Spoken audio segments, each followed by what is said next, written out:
Posible bang magdagdag ng maraming aklat sa Biblia? Walang dahilan upang maniwala na ang Diyos ay maglalahad ng karagdagang paghahayag upang idagdag sa kanyang salita.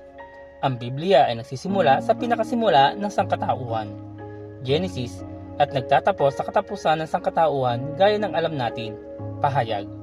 Ang lahat ng nasa pagitan ay para sa ating kapakinabangan bilang mga mananampalataya, upang bigyan ng kapangyarihan ng katotohanan ng Diyos at sa ating pang-araw-araw na pamumuhay. Alam natin ito mula sa 2 Timoteo 3:16-17.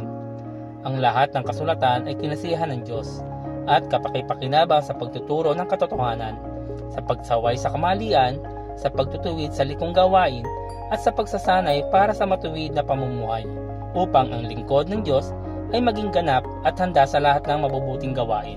Kung madaragdagan pa ang mga aklat sa Biblia, iyon ay katumbas ng pagsasabing hindi kumpleto ang Biblia na mayroon tayo ngayon, na hindi ito sinasabi sa atin ang lahat ng kailangan nating malaman. Bagamat, ito ay direkta naglalapat sa aklat ng pahayag. Pahayag 22:18-20 ay nagtuturo sa atin ng isang mahalagang katotohanan tungkol sa pagdaragdag sa salita ng Diyos. Akong si Juan ay nagbibigay ng babala sa sino mang makarinig sa mga propesiya na nasa aklat na ito. Sa sino mang magdaragdag sa nilalaman ng aklat na ito, ay idaragdag ng Diyos sa kanya ang mga salot na nakasulat dito. Ang sino mang mag-alis ng anuman sa mga salita ng aklat ng propesiyang ito, ay aalisan ng Diyos ng karapatang makibahagi sa bunga ng punong kahoy na nagbibigay buhay at sa banal na lungsod na binabanggit dito.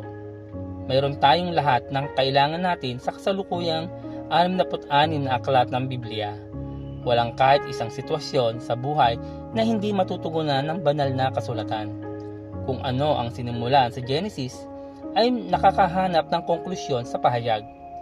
Ang Biblia ay ganap na kumpleto at sapat. Maaari bang magdagdag ang Diyos sa Biblia? Siyempre kaya niya. Gayunpaman, walang dahilan ayon sa Biblia o teolohiko upang maniwala na gagawin niya ito o na may anumang pangangailangan para sa kanya na gawin ito.